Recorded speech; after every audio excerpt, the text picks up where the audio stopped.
Hey, Will Higman, welcome back to the show. Hey, well, it's great to be here supporting Scott Smith and his new DVD release, and it's always good to come out and see everybody from the off-road community. There's a lot of old-time friends of mine here. A lot of the Loit guys, the Loyal Order of Yellow Tops are here, and it's just great to see everybody. Well, it was also great to see you out in Las Vegas last week, waiting for you at the finish line.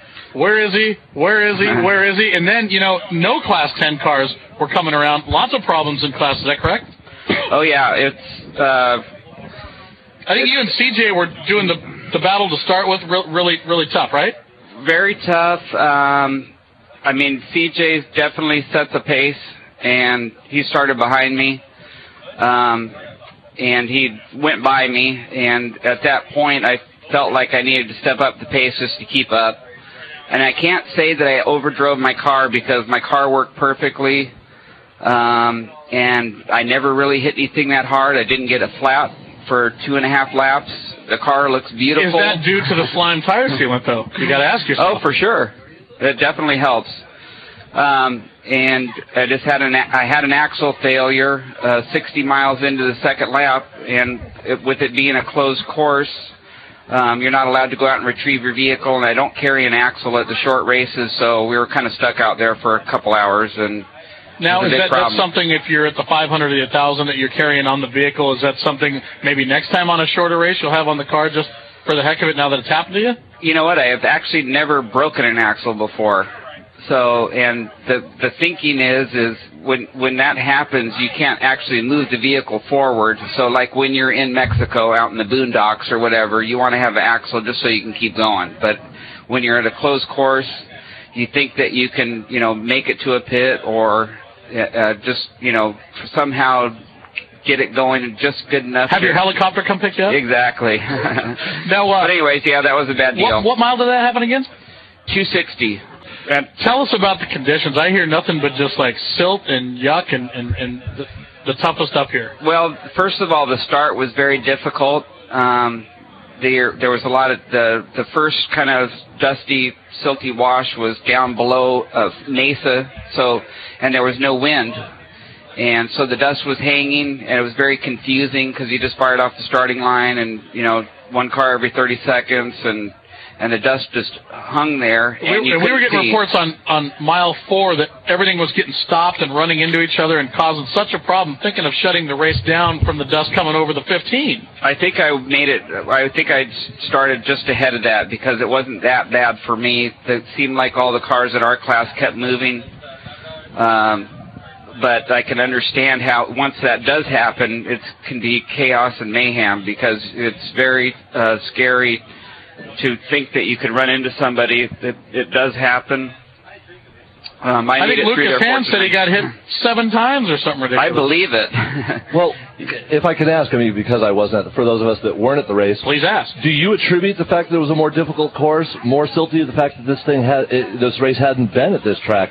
This is the original. It was run at the original Mint track, and so I mean, I even got a couple of phone calls from sponsors and some fans that were headed out to Prim, or headed out towards the old Prim course. I got a call from a sponsor saying, "I'm at Prim. Where's the race?" Where's the race? So yeah. The fact that this course hadn't been run on in a number of years.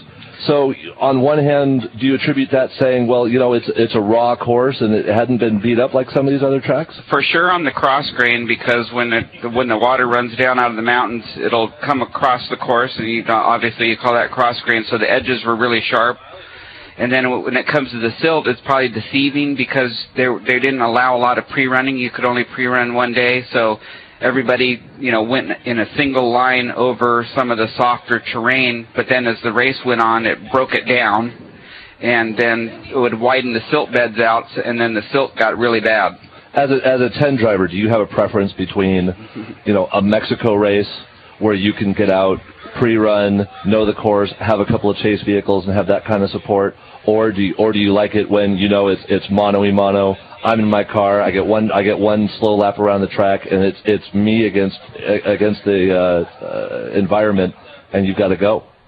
You know, I like to think that I can adapt to any racing condition. So it's, you know, your mind has to think like a racer, and whatever advantage you can get out of the situation, you got to take it. And if you can pre-run a lot in Mexico, then go down and do it. If you've been down there and experienced it, a lot of, and have a lot of notes from prior races, then maybe you don't need to pre-run that much.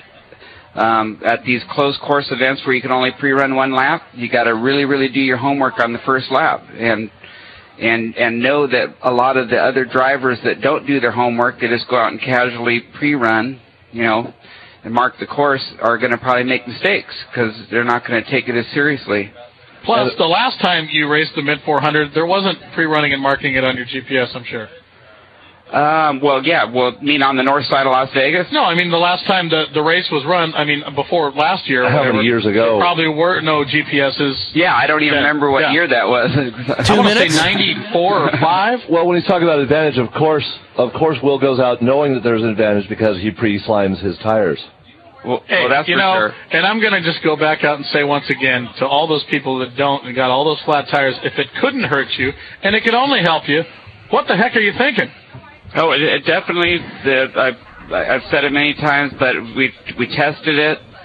It definitely does work. If you get a nail in your tire, you pull that nail out and it instantly seals. I mean, if you crush a rock with your rim, it's not going to seal your tire. Right. But for the purpose that that the product's made for, street vehicles, trailers, ATV tires, bicycles, motorcycles. Lawnmowers, whatever. That's my big thing. Yeah, I talked to a guy who kept saying his wheelbarrow tire kept going down. Well, I said, well, put some slime in there. So you say I should these probably could work in my RC car, my Team Associate RC8. I can go ahead and pre-slime the tires. I'm not going to have any. When we take it out to Prim for the Lucas race next weekend, we're going to have some safe tires. Hey, and then then the same thing too. It's good for long distance when you hop in your Traxxas and head out east. It's just as well too. So, Will, real quick, we got to go to break. Thanks for coming on. Thank you very much. Bummer to see not the finish line. Where are we going to see you again? 500? The Baja 500. I'm looking forward to it. It's my favorite race. It's a perfect place. The Ensenada in June is wonderful, and love racing 500 miles, and it's I just love it. So I'm really looking forward to it, and even though I didn't do that well at the Mint, my batteries are still charged, and I'm coming back. Nice. Well, hey, you gave me my first introduction to Baja, and we thank you very much, and hopefully we'll see you again down there. Thanks again for coming on the show. Folks, we'll be right back at California Pizza Company for the premiere of DVD Dirt Vision Volume 1. Don't go away on Totally Off-Road Radio.